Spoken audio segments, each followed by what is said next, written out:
Assalamualaikum and hello everyone. I hope Dr. Mas Julana and my fellow friend in the peak of health through this COVID-19 pandemic. Pohon kelapa tegak berdiri, air perigi dalam sekali. Kepada Dr. Mas Julana cantik berseri, izinkan kami memperkenalkan diri. My name is Hafizuddin bin Hashim. My metric number is 259552.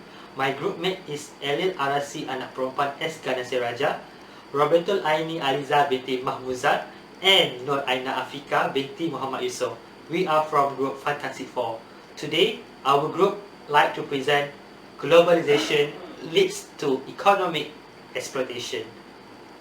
We have choose two different case study in the same content of BRI Financial Agreement of China towards Cambodia and Sri Lanka.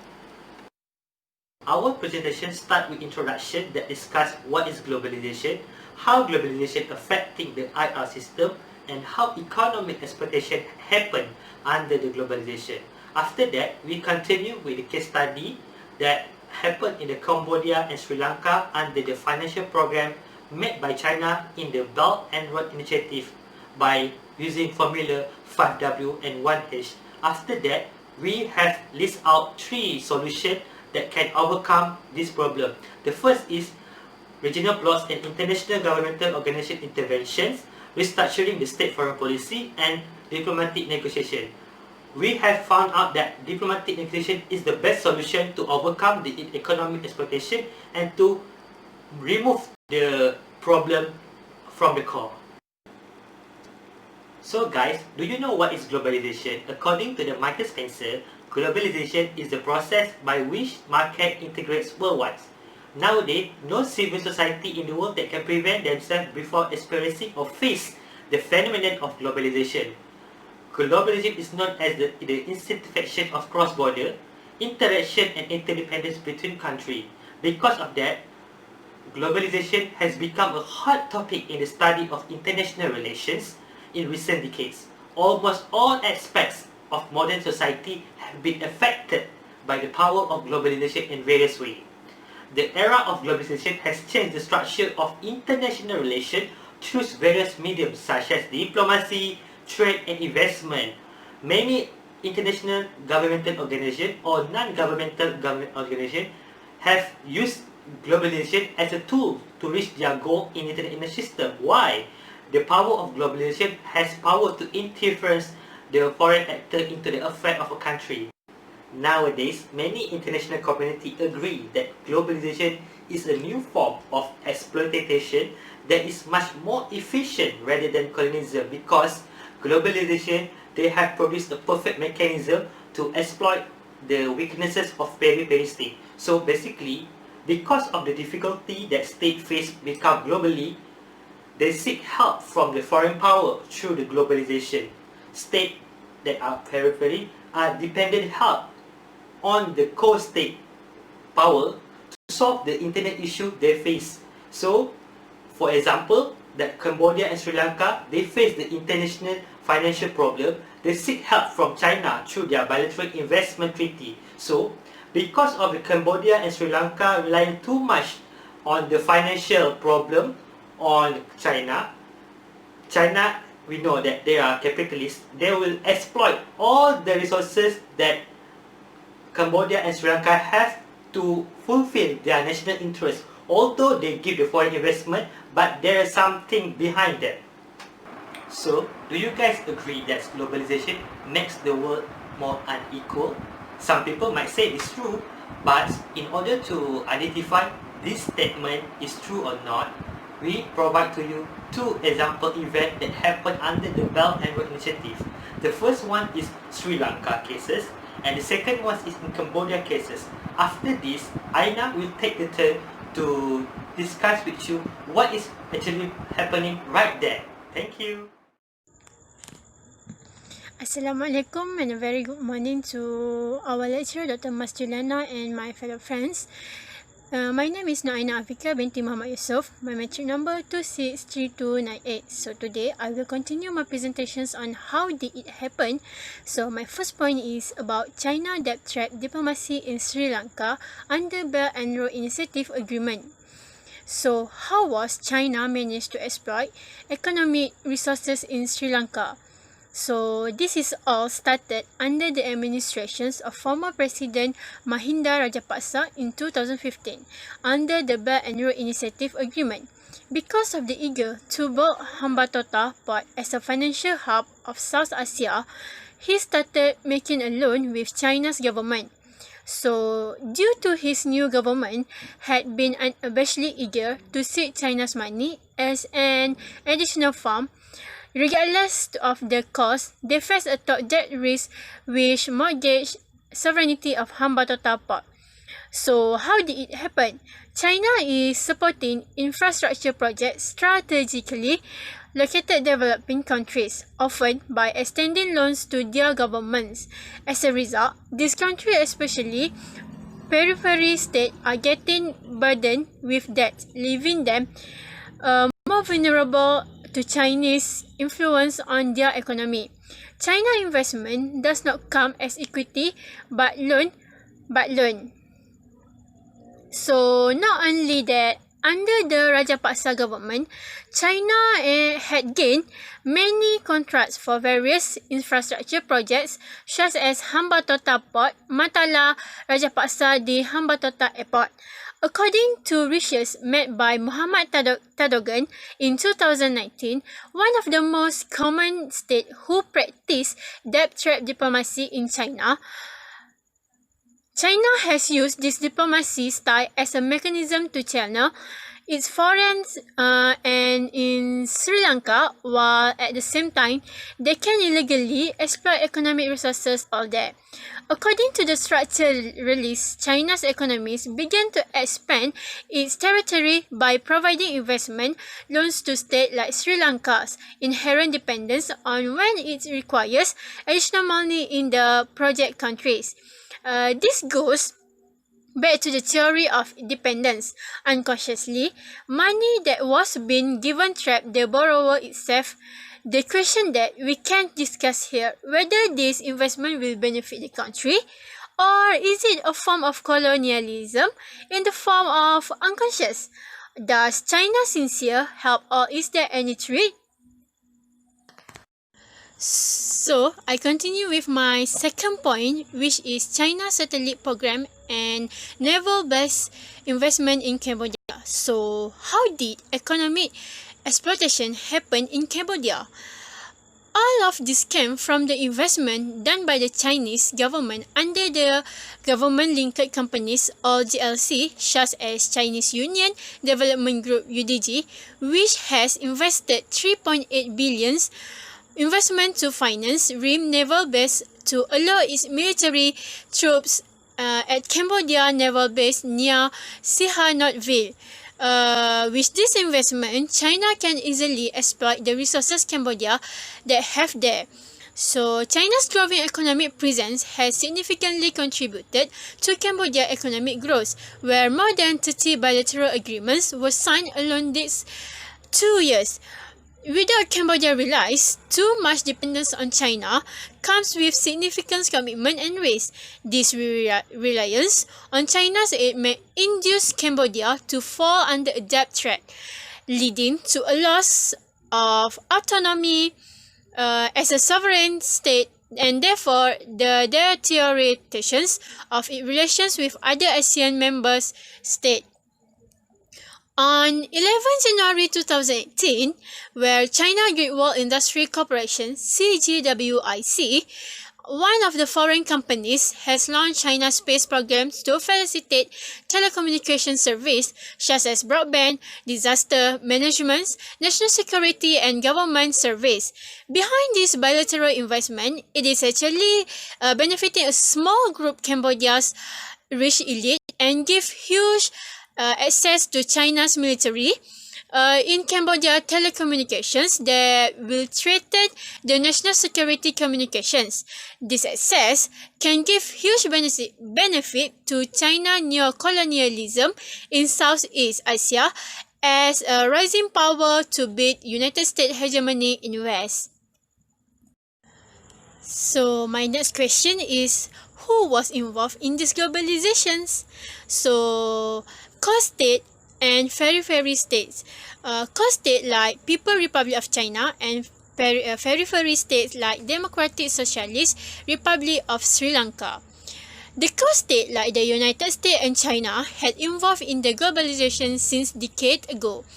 Since 1980, China has undergone a series of reform policies aimed towards transforming its financial system from a planned economy to a market-oriented economy by combining the design economic system from socialism with a market mechanism to capitalism. The United States had also involved in economic globalizations. After the Second World War, vote by the politicians led to the Bretton Woods Conference from July 1 until 22 in 1944, nowadays known as the United States Monetary and Financial Conference. This was a gathering of 730 delegates from all 44 allied nations at the Mount Washington's Hotel. It was situated in Bretton Woods. For example, the Middle East and Sri Lanka in the Middle East, like Iran, had attempted to block many foreign cultural influences. It has often not succeeded. My next question is on what happened when the globalization occurred. My first point is resources exploitations. So, globalization nowadays can increase resources exploitations in exporting countries where rapid geographic and temporal spread in extraction rate. For example, exploitation of sea urchins to many countries with increased globalizations. Globalization had led to loss of biodiversity and disrupt plants and animals in moist tropical forests.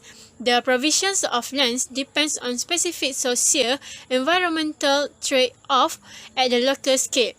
The United States is blessed with an unusual abundance of said natural resources. The exploitations of these resources that the United States had made them great power to other countries. They can control other countries' resources.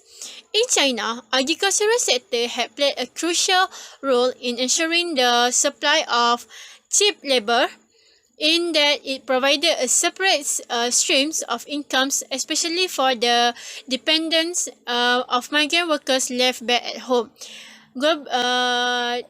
The second point is globalization led to zero-sum gains. Okay, there are winners and losers. The winners are those who control the flow of capital around the planet, while the losers are the rest of us. According to Antonio de Licia, some in the West argue that the emerging countries have prospered from globalizations at the expense of low and middle incomes classes advanced countries by abusing open trade. My next question is, where did it happen? So my first point is about in 2003 under Belt and Road Initiative diplomacy. By far the most significant new initiative has been setting up $40 billion Silk Road fund for its One Belt, One Road schemes, which launched by the President Xi Jinping at the APEC summit in Beijing in October 2014.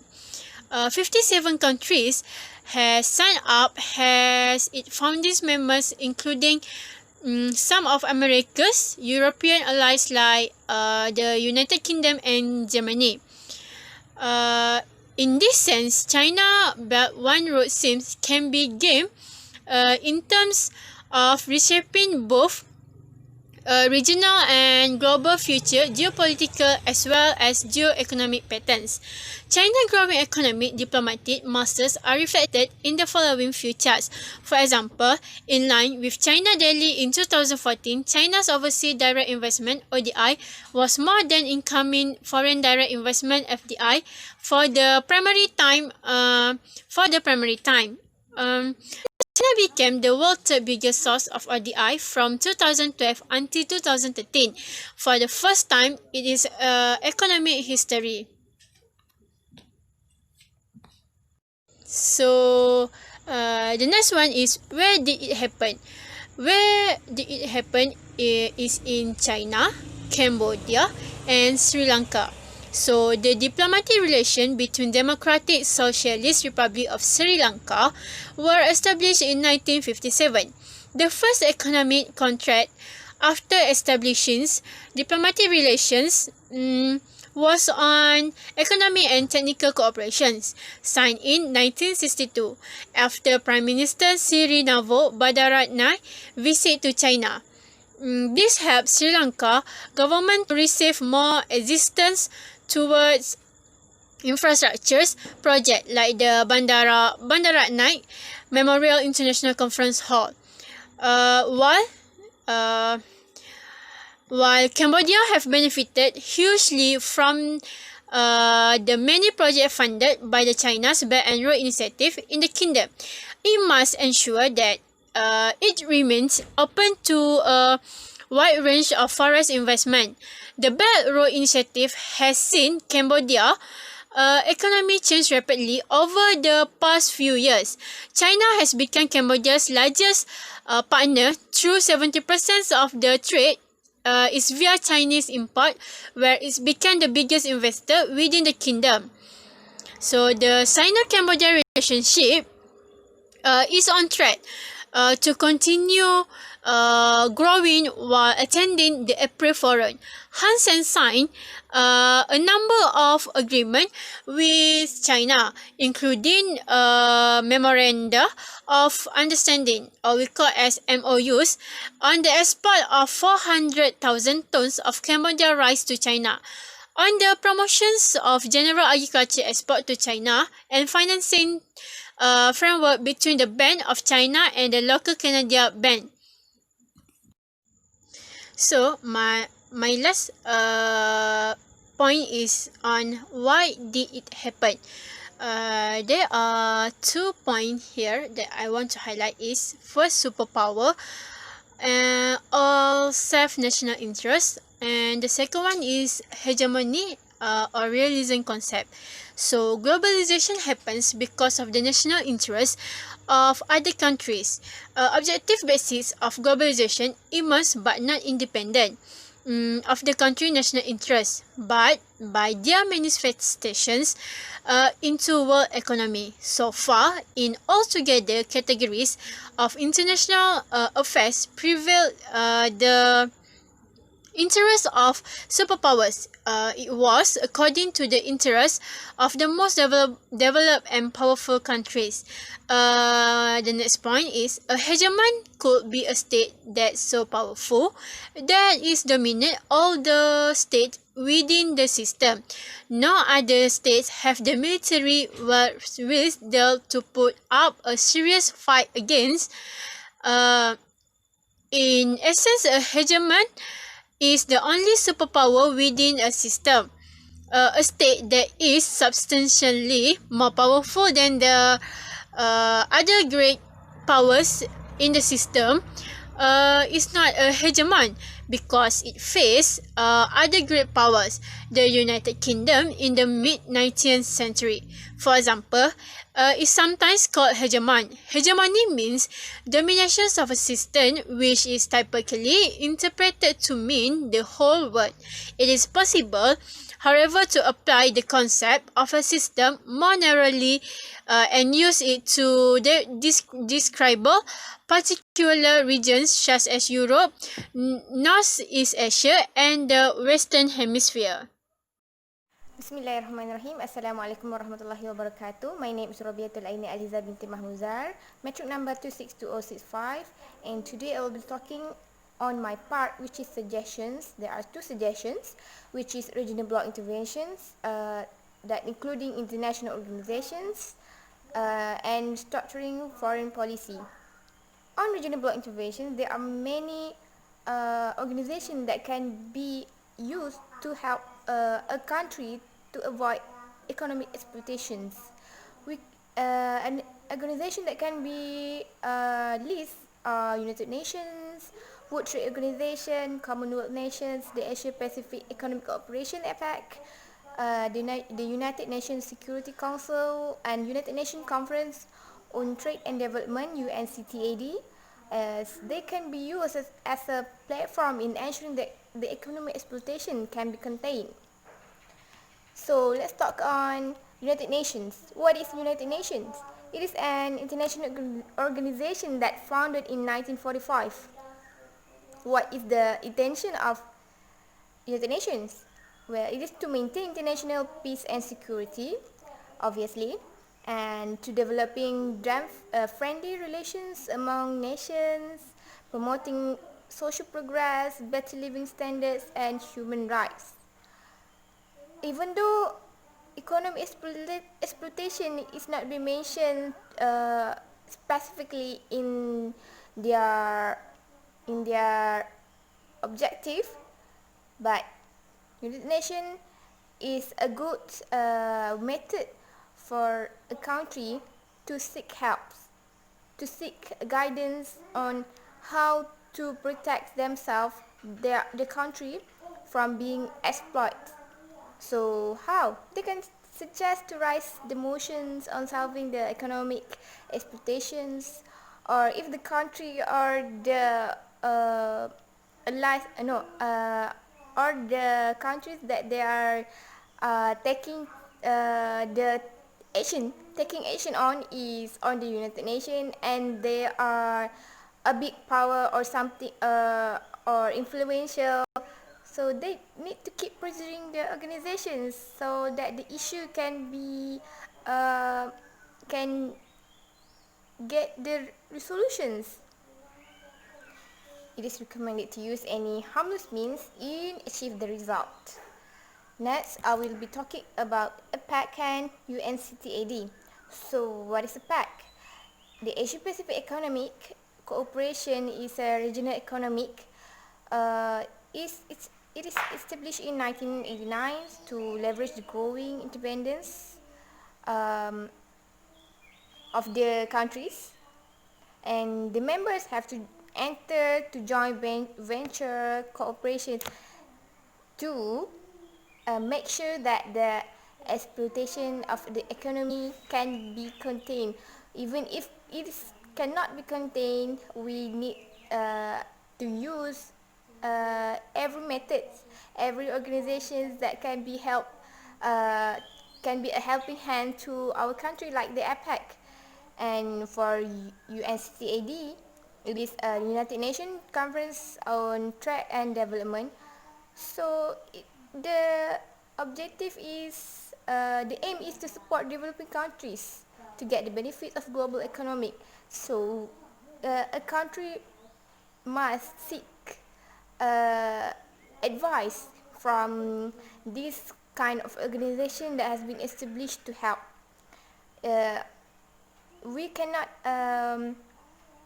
we cannot simply believe whatever other actors, other countries told us to do and whatsoever. But as a country, we need to take the good things and put it in the country's interests and make it happen, so that the economic interventions, exploitations can be contained. And right now, we go to restructuring state foreign policy. So what is foreign policy? Okay, we can understand it as general objective that can be used as a benchmark for activities and relationship of one state to have interaction with other states. For example, I will talk about Cambodia. Cambodian foreign policy tends to favor China. It shows that the choices are poor because as a small and new developing country, Cambodia should not just depend on China or be too dependent on one country like China, while hostile to another country like USA. Why? Because a country can be too dependent on that particular country, China, and it will lead to some serious or something that we call economic exploitations. And for example, what happens to African is that continent has been not the people in African has been on the debt trap from China. It's really bad that a country can happen to be something can experience something like colonialism in this day and era. So we need to take good example from the Singapore, and how that small country manage good relation with their neighbors and the other world powers. As a small country, Singapore managed to maintain a healthy economy while maintaining its international standing. The wise decisions in strengthening its international interests has enabled Singapore to continue its survival and competitiveness. So it is really important for a country to restructuring their foreign policy if they think that it is not good enough to avoid from being exploitative from the other country. And that's all from me. Thank you. There are many ways to solve globalization-led inequalities, such as regional bloc intervention or international organization intervention, or restructuring a country's policy. Another way, which is the third way in our report, is the diplomacy and negotiation way. This is kind of unique and this is kind of important. We can use diplomacy in our daily lives and also for important issues in global level also, because diplomacy is very important when it comes to have relationship between states. For instance, diplomacy can be used to solve disputes and also to create new cooperations. Or negotiation is the only way a country to put forward its opinion and what it wants, whatever that it would like to make and what type of benefit it would like to offer to another country.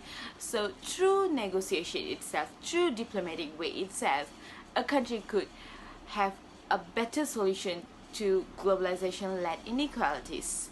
This, I would like to conclude that the best solution, like our group would like to conclude that the best solution would be to have a negotiation, international negotiation to solve this type of issues.